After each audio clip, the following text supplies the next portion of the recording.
വെറും 10 മിനിറ്റ് കൊണ്ട് തയ്യാറാക്കാവുന്ന ഒരു ദോശയുടെ റെസിപ്പിയാണ് ഞാനിന്നിവിടെ ചെയ്യുന്നത്. കുട്ടികൾക്ക് ടിഫിൻ ബോക്സിലോ ലഞ്ച് ബോക്സിലോ ഒക്കെ കൊടുത്തു വിടാവുന്ന വളരെ എളുപ്പത്തിലുണ്ടാക്കാവുന്ന ഒരു ഹെൽത്തിയായ ദോശയാണിത്. മുതിർന്നവർക്കും കുട്ടികൾക്കും ഇഷ്ടപ്പെടുന്ന ഈ ദോശ ബ്രേക്ക്ഫാസ്റ്റായും ലഞ്ചായും ഡിന്നറായും വൈകിട്ട് ചായയുടെ ഒപ്പമൊക്കെ നമുക്ക് കഴിക്കാവുന്ന ദോശയാണ്. അതെങ്ങനെയാണ് വളരെ പെട്ടെന്ന് തയ്യാറാക്കുന്നതെന്ന് നോക്കാം. മിക്സിയുടെ ഒരു വലിയ ജാറിലേക്ക് നമുക്ക് 1.5 കപ്പ് റോസ്റ്റഡ് റവ ചേർത്ത് കൊടുക്കാം. അപ്പോൾ വറുത്ത റവ തന്നെ വേണം. വറുത്ത റവ കൊണ്ട് ഉണ്ടാക്കുമ്പോഴാണ് ഇതിന് ടേസ്റ്റ് ഉണ്ടാവുക. 1.5 കപ്പ് റവ ചേർത്ത് കൊടുത്തിട്ടുണ്ട്. അതിന് 3/4 കപ്പ് തേങ്ങ ചിരകിയതും കൂടി ചേർത്ത് കൊടുക്കാം. അതേപോലെ തന്നെ 3/4 കപ്പ് അധികം പുളിയില്ലാത്ത തൈര് ചേർത്ത് കൊടുക്കാം. ഇത്തിരി ഫ്രഷായ തൈര് ചേർത്ത് കൊടുക്കാം. ഇനി ഇതിനൊക്കെ ആവശ്യമായ ഒരു 1/2 ടേബിൾ സ്പൂൺ ഉപ്പും കൂടി ചേർക്കാം. ഇനി ഒന്ന് മിക്സ് ചെയ്ത ശേഷം നമുക്ക് കുറേശ്ശെ വെള്ളം ഒഴിച്ചിട്ട് എല്ലാം കൂടി ഒന്ന് യോജിപ്പിക്കുക. എന്നിട്ട് നമുക്ക് നന്നായിട്ടൊന്ന് അരച്ചെടുത്തുകൊണ്ട് വരാം. കുറേ വെള്ളം ആദ്യം ഒഴിക്കരുത്, നമുക്ക് ആവശ്യത്തിന് വെള്ളം ഒഴിക്കുക. എന്നിട്ടൊന്ന് അരച്ചെടുക്കുക.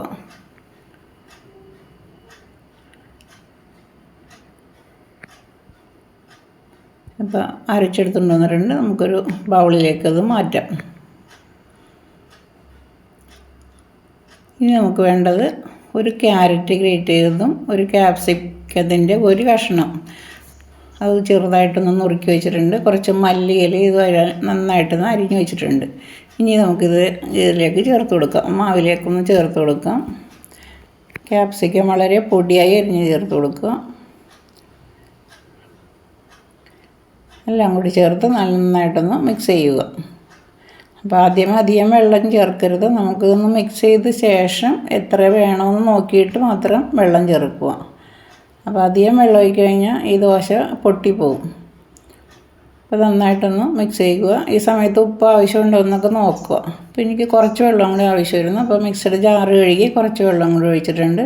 അപ്പോൾ ഞാനിതൊരു 10 മിനിറ്റ് ഇവിടെ റെസ്റ്റ് ചെയ്യാൻ വെക്കുന്നുണ്ട്. അപ്പോൾ നമുക്ക് സമയം ഉണ്ടെങ്കിൽ ഒരു 10 മിനിറ്റ് വെച്ചാൽ നല്ലതായിരിക്കും. ഇല്ലെങ്കിൽ നമുക്ക് അപ്പം തന്നെ ഉണ്ടാക്കുകയും ചെയ്യാം. അപ്പോൾ റെസ്റ്റ് ചെയ്യാൻ വെച്ചാൽ നമുക്ക് റവ ആയതുകൊണ്ട് ഒന്നും കൂടി ഡ്രൈ ആയി കിട്ടുകയും ചെയ്യും. ഞാനൊരു 10 മിനിറ്റ് വെച്ചിട്ടുണ്ട്. എന്നിട്ട് നമുക്ക് ദോശ ഉണ്ടാക്കാം. അപ്പോൾ നന്നായിട്ട് ഒന്നും കൂടി ഡ്രൈ ആയിട്ടുണ്ട്. അപ്പോൾ എല്ലാം കൂടി ഒന്നുകൂടി നന്നായിട്ട് ഇളക്കി യോജിപ്പിക്കുക. ഇനി നമുക്ക് സ്റ്റവ് കത്തിക്കാം. സ്റ്റവ് ഓൺ ചെയ്തിട്ട് ഒരു ദോശപ്പാൻ വെക്കുക. ദോശപ്പാൻ നന്നായിട്ട് ചൂടായി കഴിയുമ്പോൾ സിമ്മിലാക്കുക.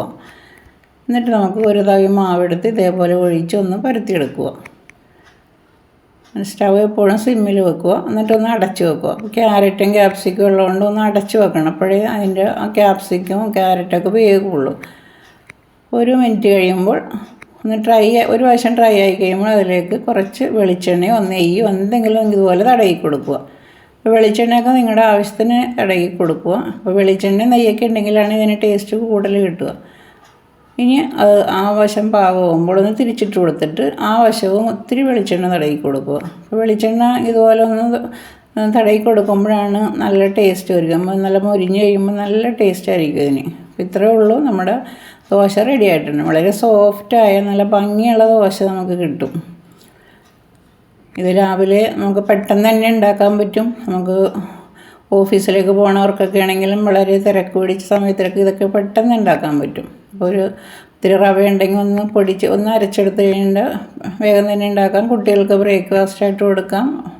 ലഞ്ച് ബോക്സിലോ ടിഫിൻ ബോക്സിലോ ഒക്കെ കൊടുക്കാം. വൈകിട്ട് നമുക്ക് ചായയോടൊപ്പം കഴിക്കാം. അതേപോലെ തന്നെ നമുക്ക് വൈകിട്ട് രാത്രി ഒരു ദോശ തന്നെ കഴിക്കുന്ന ആൾക്കാരൊക്കെ ഉണ്ടാവില്ലേ, അവർക്കൊക്കെ ആണെങ്കിൽ ഇതുപോലെ ഉണ്ടാക്കിയെടുക്കാം. ഒരു ഹെൽത്തിയായ ദോശയല്ലേ, നമ്മൾ ക്യാരറ്റൊക്കെ ചേർത്തേക്കുന്നതുകൊണ്ട് നല്ല ഹെൽത്തിയായ ദോശയുമാണ്. അപ്പോൾ ഇതേപോലെ നമുക്ക് എല്ലാം തയ്യാറാക്കിയെടുക്കാം. അപ്പോൾ ഇതേപോലെ നിങ്ങളൊന്ന് റെഡിയാക്കി നോക്കുക. നല്ല മണവും രുചിയുമുള്ള നല്ല ഭംഗിയുള്ള ദോശ നമുക്ക് കിട്ടിയിട്ടുണ്ട്. ഇതേപോലെ നിങ്ങളൊന്ന് റെഡിയാക്കി നോക്കുക. ഒരു പ്രാവശ്യം ഒന്ന് ഉണ്ടാക്കി നോക്കുക. അപ്പോഴാണ് ഇതിൻ്റെ നമ്മൾ അറിയാൻ പറ്റണത് ഇതിൻ്റെ രുചിയും മണവും ഗുണവും ഒക്കെ. അപ്പോൾ റെസിപ്പി ഇഷ്ടമായാൽ ലൈക്ക് ചെയ്യുക, കമൻറ്റ് ചെയ്യുക, ഷെയർ ചെയ്യുക. സബ്സ്ക്രൈബ് ചെയ്യാത്തവർ സബ്സ്ക്രൈബ് ചെയ്തൊന്ന് സപ്പോർട്ട് ചെയ്യുക.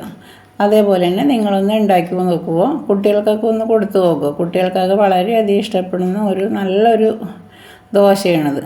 അപ്പോൾ നമ്മുടെ ഉഴുന്നൊക്കെ അരച്ചുണ്ടാക്കുന്നതിനേക്കാളും നല്ല ടേസ്റ്റാണ് ഈ ദോശയ്ക്ക്. ഇപ്പം ഇത്തിരി ചമ്മന്തി, തേങ്ങാ ചമ്മന്തിയും കൂട്ടി ഇത് കഴിക്കണം. അപ്പം നല്ല ടേസ്റ്റ് ആയിരിക്കും. ഇത്തിരി തേങ്ങാ ചമ്മന്തിയൊക്കെ കൂട്ടി ഇതൊക്കെ ഒന്ന് കഴിച്ച് നോക്കുക. അടുത്ത ഈസി റെസിപ്പിയുമായി നാളെ കാണാം.